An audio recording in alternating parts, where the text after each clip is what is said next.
Alright, so I put this little back piece right here back on with the two 8mm. That didn't do anything. I thought that was part of taking this off, but it's not. So I need to take out this whole assembly right here. So to do that, you need to have these two bolts here and these one here, and obviously there's going to be the other side as well. This looks like 5mm, I think. Is that right? Let's see. Let me get my tools. Those 5s. Yep, those are 5s. I think these ones look like 10s, maybe 12s. Let's see. Yep, those are 10s. So let me unscrew these ones first.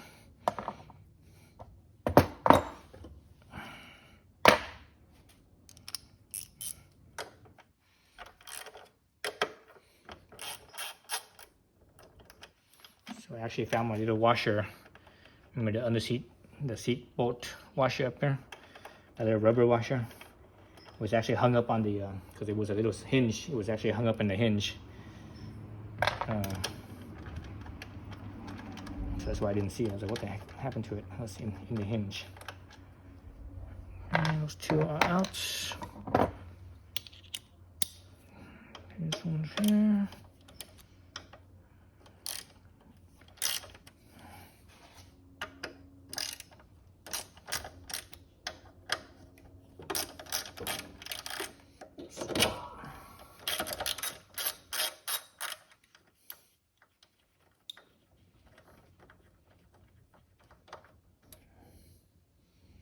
It's just a stainless steel bolt.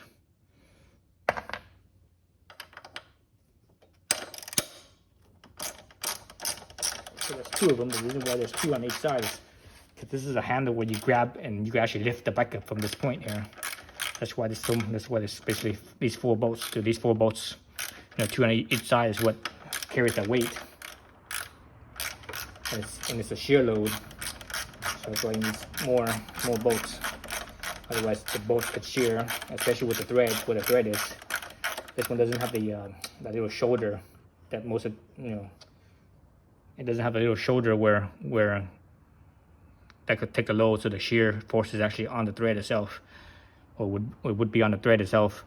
So that would cause, you know, because the thread itself is actually a stress riser. If you put a shear load on it, it's actually a stress riser, so that can actually cause the bolt to shear. So that's why.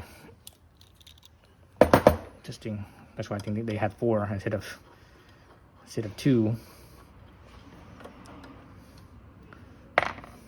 If this thing had a little shoulder on it, they could probably get away with 2. Maybe a slightly bigger bolt with the shoulder, you could probably get away with 2. But since it doesn't have that, it has to be 4. Okay, let's see. I think it looks like it slides up. Well, actually slightly forward, because that's these little clips here. These 2 clips here, so you have to slide it slightly forward, then up. Let's put it down the side so it gets scratched up. Okay. All right, so to get this fender off, and we back out, so there's actually 2 bolts right here on the top.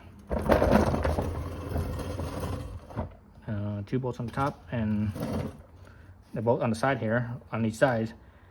Since I had my rack here, the rack used that same bolt.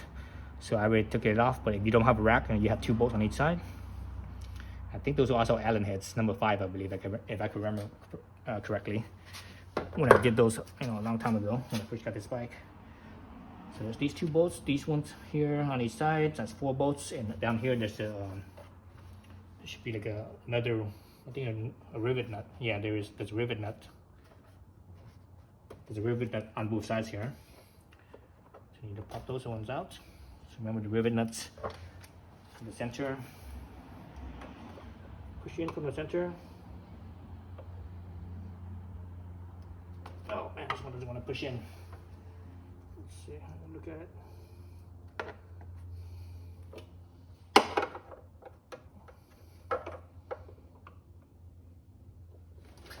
Oh shit.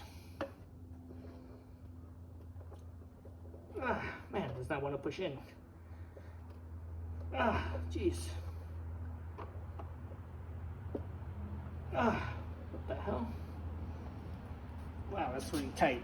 It's not want to push in. Can't see nothing from outside.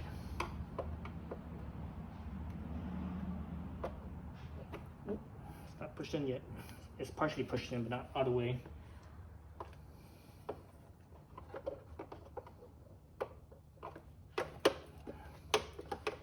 Just there's tension on between the outer fender and the inner fender, and then maybe there's a shear load on it as well. So it's not perfectly. The rivet is not perfectly in the hole. It's like the two holes, or where it is, it's like a slightly misaligned. So that puts load on that rivet. So that's why it's hard to push it in. Man, I think I have to destroy this one and buy new ones. Oh Jesus! Oh man, they're not gonna come out. Whew. Should not be that hard. This thing should just pop out easy. Oh, I think I broke it. Yep, I broke it. Dang it. Yep, that head broke off.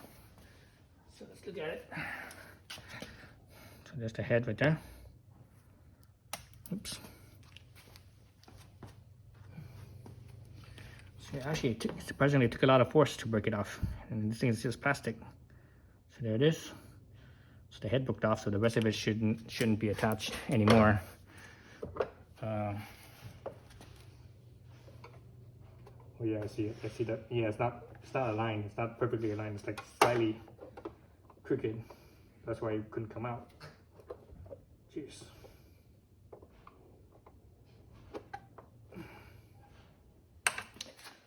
Okay, let me push it out. Let me do this off camera. It's gonna take me a few minutes.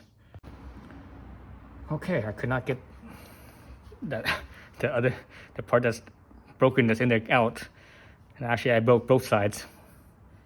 So I need to get new rivet nuts for that. I wonder if I should have loosened this up first, then loosen the fender. Once the fender, then all the nuts on the fender is loose, I might have been able to wiggle it, then take it off. Maybe I should have done that first, but I didn't think about that. Let's see if I actually could loosen it once I take these bolts off.